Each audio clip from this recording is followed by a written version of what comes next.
The line at the bank was long, but that didn't bother Lisa. She'd always taken her time with errands, finding peace in the quiet of everyday tasks.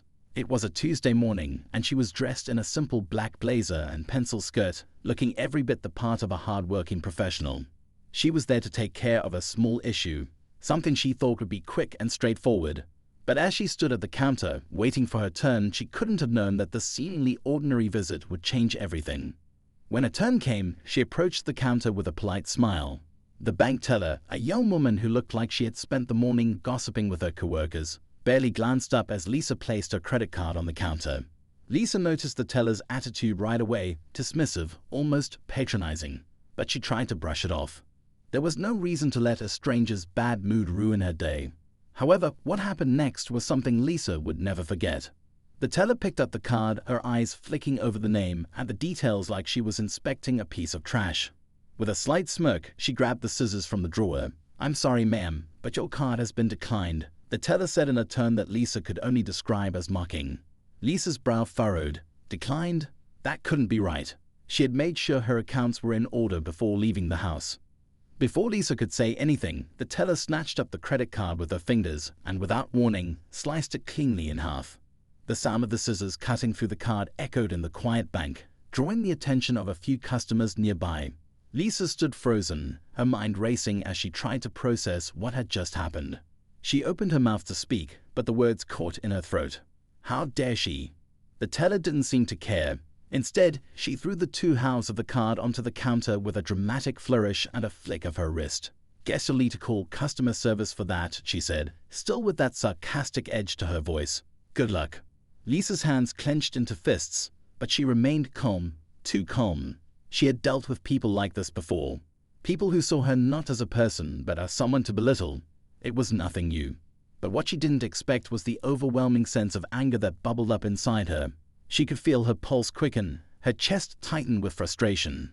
How could someone be so rude, so dismissive? But as Lisa stood there, trying to keep her composure, something inside her stirred. What the teller didn't know, what no one in this bank knew, was that Lisa wasn't just some ordinary woman. She wasn't just another customer at the counter.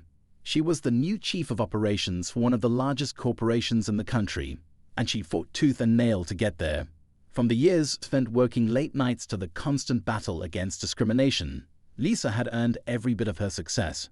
She had worked harder than anyone to climb the corporate ladder, to prove herself in a world that often overlooked her.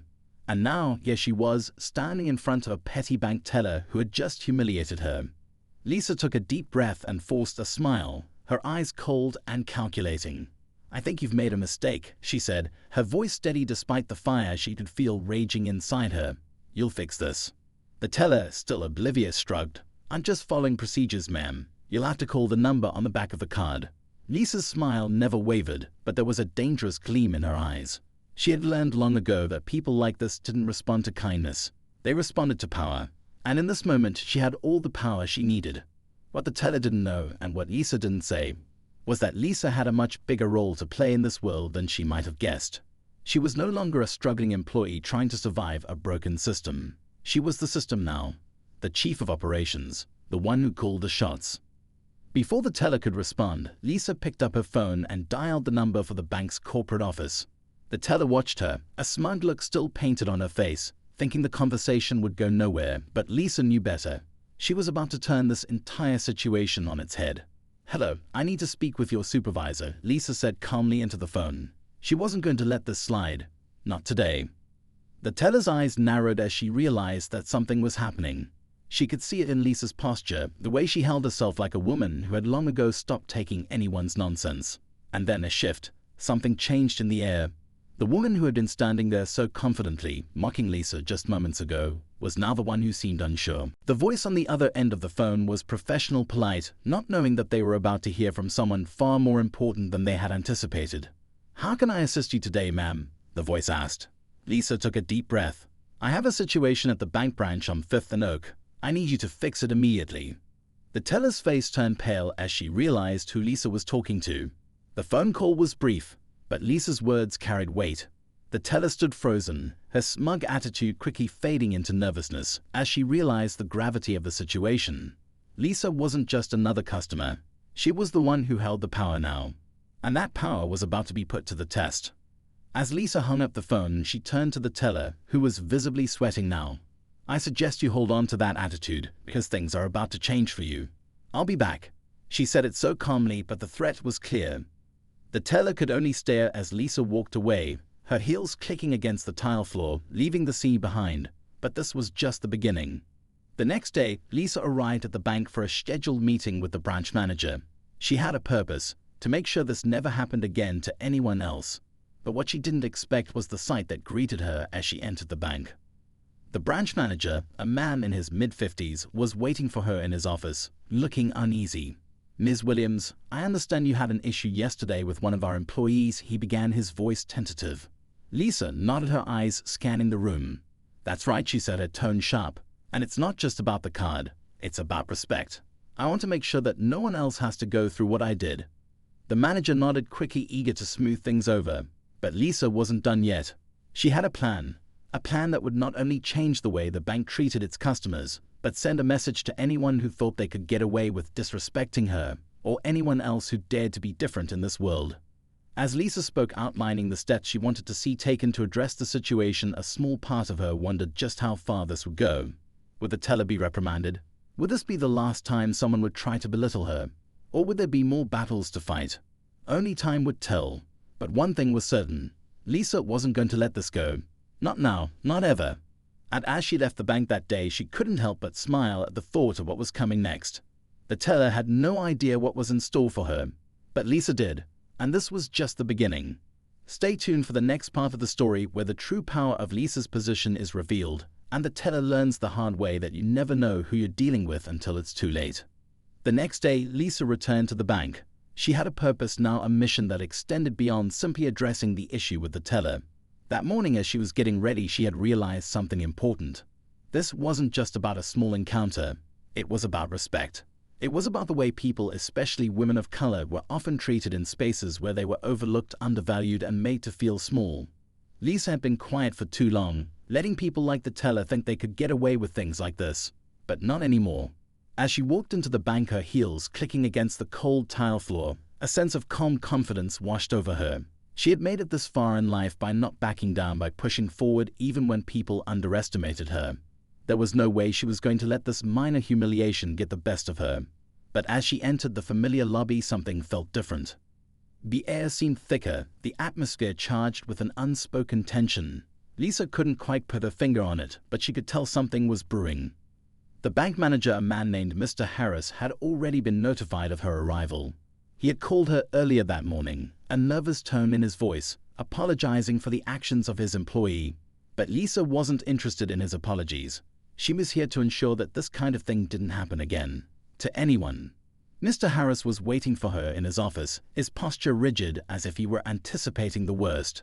He stood up as Lisa entered, but she could see the reluctance in his eyes, as if he didn't know how to approach her. He was an older man, probably in his late 50s, with graying hair and a face that hadn't seen much in the way of real struggle. Lisa had always gotten the sense that he was someone who had coasted through life, never having to fight for anything. But today that might change. "Ms. Williams," he said, his voice shaking slightly as he gestured for her to take a seat. "I just wanted to personally apologize for the incident yesterday. Our staff member acted in a way that's completely unacceptable. I assure you we'll be handling this internally." Lisa sat down but didn't say anything at first. She studied him carefully. There was something off about his words, something insincere. She could feel that he was more concerned about the consequences of his employees' actions than he was about her. But Lisa wasn't interested in his shallow apologies. She didn't need them. "I'm not here for an apology, Mr. Harris," Lisa said, her voice calm but firm. "I'm here to make sure this doesn't happen again. You don't know who I am, do you?" He blinked, taken aback by her directness. I'm sorry I didn't." "I'm the new chief of operations for Belmont Enterprises," Lisa interrupted. "I run the entire department. The very department that will be bringing in millions of dollars through our partnership with your bank in the coming years." Mr. Harris' face went white as the realization hit him. The corporate world was a small one, and Belmont Enterprises was a powerhouse. No one in the banking world wanted to risk upsetting their clients, especially not a client as influential as Lisa. I wasn't aware," Mr. Harris stammered, his discomfort palpable. "You're right, Ms. Williams. I wasn't aware of your position. I assure you that we take this matter seriously." Lisa leaned forward slightly, her expression hardening. "I want to make sure that the teller who cut my card is dealt with properly. She can't just get away with this. I won't be disrespected. Not by anyone." Mr. Harris nodded quickly, his face flushing a deep red. "Of course, absolutely. I'll make sure it's handled immediately. I'll personally handle the matter and make sure this never happens again." Lisa studied him for a moment longer, not convinced. She had heard these kinds of promises before, from people who were more interested in covering their own backs than actually making meaningful change. But she had her ways of making sure things got done. She wasn't going to let this slide. "You'll do more than just handle it," she said, her voice low and controlled. "I want this to be a lesson. To everyone. I want you to speak to your staff, make it clear that no one gets to treat customers like that. No one." Mr. Harris was nodding rapidly now, his mind racing with the potential fallout. Lisa could see it in his eyes. He was realizing that this wasn't just a simple misunderstanding. This was a test of his leadership, his ability to take responsibility, and his willingness to address the kind of systemic issues that often went unchallenged. "I'll do whatever it takes, Ms. Williams," he said, his voice more sincere now. "You have my word." Lisa stood up, gathering her things. "Good, I'll be checking in. If I hear one more complaint about this branch, I'll be pulling our accounts. Understand?" Mr. Harris nodded again, now visibly sweating. "Absolutely, I understand." Lisa turned to leave the office, but before she could exit, the door swung open, and the teller, the one who had cut her card, walked in. Her face was pale, her posture rigid as she stood in the doorway, clearly uncomfortable. Lisa couldn't help but notice the way the young woman avoided making eye contact, her gaze shifting nervously from side to side. She had probably been called in for a reprimand, but Lisa wasn't interested in simply confronting her. She had other plans. The teller hesitated for a moment, then spoke. "Ms. Williams," she said, her voice shaking slightly. I just wanted to apologize for what happened yesterday. I didn't mean to disrespect you. It was a mistake. I'm really sorry." Lisa turned to face her, her expression unreadable. "It wasn't a mistake," she said coolly. "It was a choice. A choice you made to treat me like I didn't matter. And now, you're going to have to live with the consequences." The teller looked as if she wanted to say something, but the words didn't come. She could feel the weight of Lisa's gaze, the quiet but powerful force that seemed to fill the room. Lisa's eyes narrowed slightly as she considered the woman standing before her. She wasn't going to let this slip by, but she also didn't want to completely ruin the young woman's life. She would give her a chance to learn. "You'll be under probation," Lisa said, her voice steady. "I'll be checking back. If I hear about this happening again, your job won't be the only thing at risk." The teller nodded quickly, her face pale as she took in Lisa's words. She had no idea who Lisa was, what she was capable of, or how far she was willing to go. But she was about to find out. Lisa turned and walked out of the office, leaving the teller standing there, trembling. The tension in the air was thick now, and Lisa could feel it. But this wasn't over. It was just the beginning. She had made her statement, but the real test was yet to come. Would the teller change? Would Mr. Harris follow through? And most importantly, would Lisa's impact on this bank resonate beyond this moment? Only time would tell, but Lisa was ready for whatever came next. The power was in her hands now, and she wasn't about to back down. The next few days passed in a blur for Lisa. The initial encounter at the bank had set a chain of events into motion, but the real consequences were starting to surface. Despite the promises Mr. Harris had made, Lisa wasn't sure if the problem had truly been addressed. She was used to people making empty promises, quick assurances that were meant to placate rather than resolve. And as much as she wanted to believe him, she knew better. Action spoke louder than words. Lisa's mind was occupied with the issue, but there were other matters at play as well.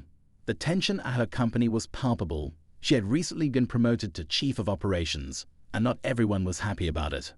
There were whispers in the hallways, subtle glances, a few backhanded compliments.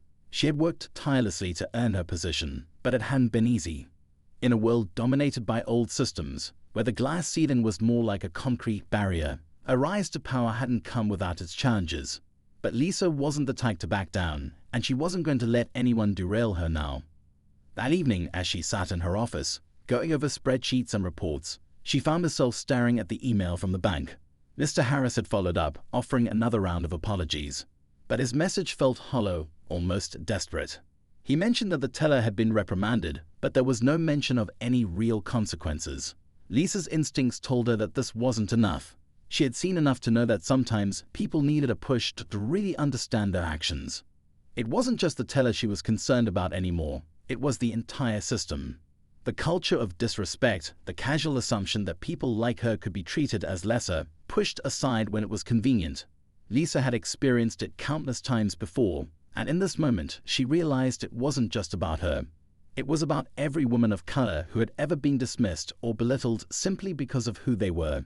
It wasn't enough for her to demand change in one bank. She had to make a bigger impact. But before she could fully process her thoughts, her phone buzzed, snapping her back to reality. It was a message from her assistant, Amanda. "Lisa, I need to talk to you about something important. Can you meet me tomorrow morning at the office?" Lisa furrowed her brow. Amanda rarely contacted her outside of work hours, and the tone of her message was unusual. There was an urgency in her words, a hint of something that Lisa couldn't quite place. She quickly replied, agreeing to meet first thing in the morning. The next day, Amanda was waiting for her in the office, her usual cheerful demeanor replaced by something more serious.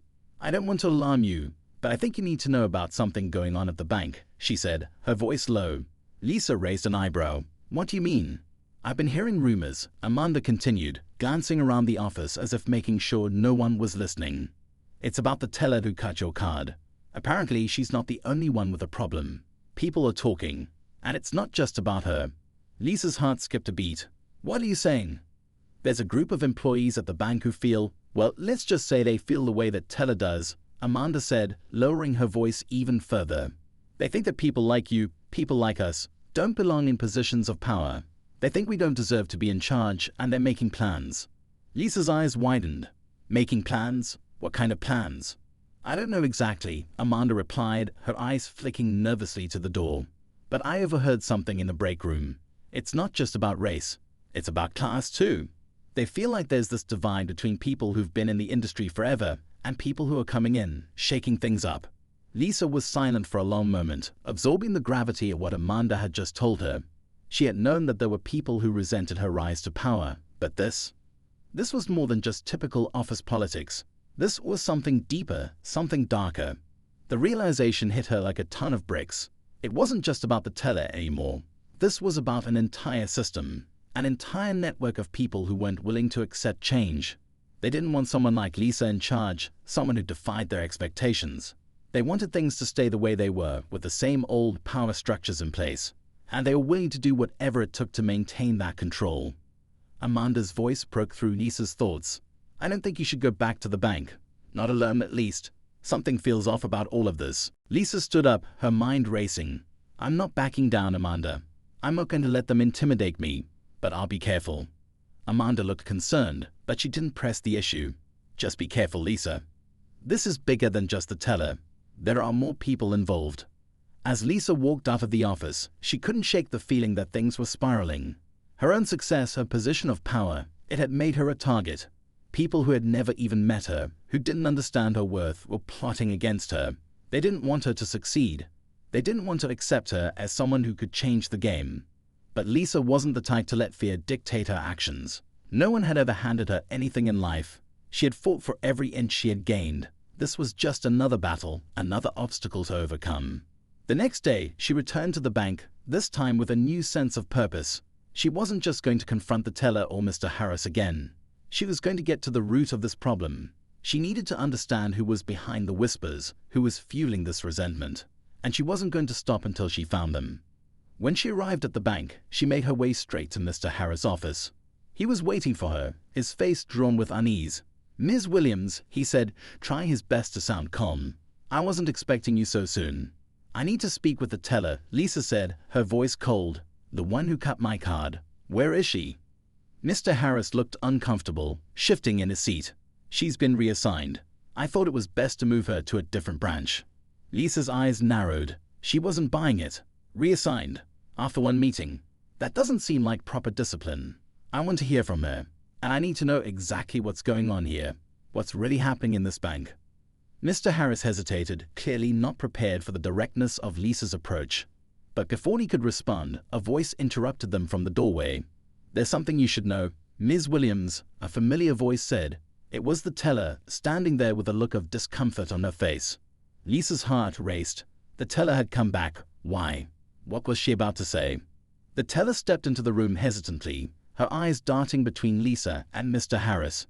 There was something about her demeanor, something in the way she avoided Lisa's gaze, that made Lisa's pulse quicken. Was she here to apologize, or was there something more to this than she had been told? Lisa didn't wait for Mr. Harris to speak. She turned to the teller, her voice steady but firm. "You and I need to have a conversation." The teller swallowed, her fingers nervously twisting the hem of her uniform. I don't think I can explain it all, but I need to tell you the truth," she said, her voice quiet but urgent. Lisa leaned forward slightly, her attention fully on her. "What truth?" The teller took a deep breath, her eyes now locked onto Lisa's. "I wasn't just following orders. There's something bigger happening here. I didn't just cut your card because I was told to. I didn't even want to do it. But I'm scared. Scared of what happens if I don't." Lisa's heart rate picked up. This wasn't the defiant, dismissive employee she had expected. Something had shifted, and it was clear the teller was more than just a pawn in this game. There was a deeper story, one Lisa had only scratched the surface of. She motioned for the teller to continue.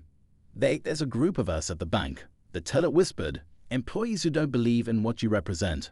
They think people like you don't belong in power. They think you're a threat to everything they've built. And they're willing to do whatever it takes to make sure you don't succeed." Lisa's stomach churned.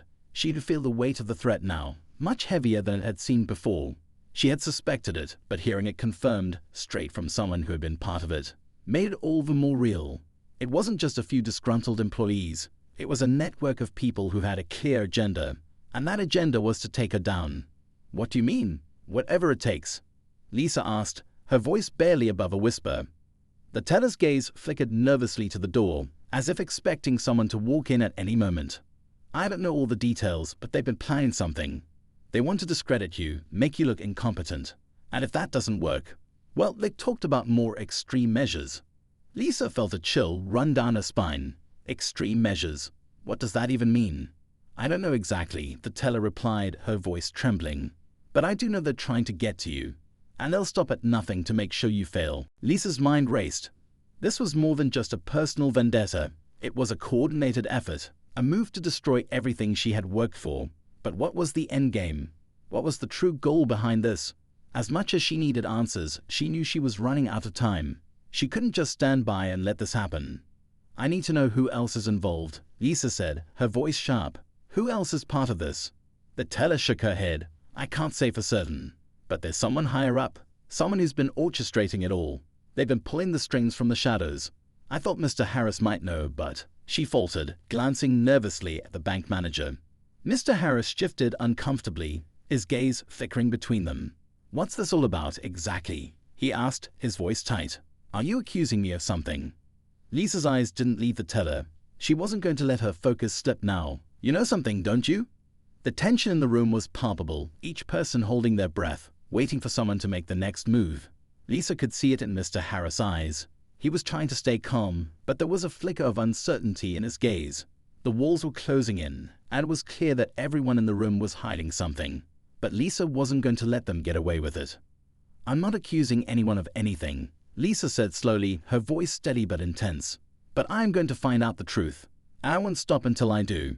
The teller's eyes were wide now, as she realized the full weight of what she had just revealed. "Please be careful," she said, her voice full of warning. "They're watching. They know you're onto them." Lisa didn't respond immediately. The feeling of being watched, the idea that they had been tracking her every move, sent a shiver down her spine.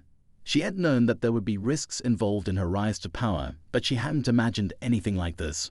She was in the middle of something much bigger than she had anticipated. "Then I'll be ready," Lisa said, her voice firm. "I won't let them tear me down." The teller stood there for a moment, looking as though she wanted to say more, but couldn't find the words. She shifted nervously, then turned and walked out of the room without another word. Lisa turned to Mr. Harris, who seemed to be struggling with his own thoughts. "You've been a part of this somehow, haven't you?" she asked, her voice cold. Mr. Harris opened his mouth to speak, then hesitated. His eyes darted to the door again, as if he were weighing his options. Finally, he spoke, his voice low. "I didn't think it would go this far," he admitted, his tone resigned. "But yes, I knew something was going on. I just didn't know the full extent of it. I thought I could control it, but..." He sighed, the weight of his own guilt hanging in the air. Lisa's heart was pounding in her chest, the pieces of the puzzle beginning to come together. "What else are you hiding?" she demanded. Mr. Harris hesitated, and for a moment, Lisa thought he might break down completely. "I didn't want to be involved, but they have leverage over me," he confessed, his voice shaking. "They had information, things I can't afford for anyone to find out." Lisa clenched her fists, frustration boiling inside her. "So you've been complicit in all of this? You've been part of their plan to sabotage me?" "I didn't have a choice," Mr. Harris muttered, his voice barely audible. "But I can help you now. I can." Before he could finish, the door to the office burst open with a loud bang. Both Lisa and Mr. Harris turned toward the sound, their hearts racing. A figure appeared in the doorway, but before Lisa could make out who it was, they stepped forward, their face hidden in the shadows. And in that moment, Lisa realized this wasn't over. It was only just beginning. The true mastermind behind it all had just entered the room.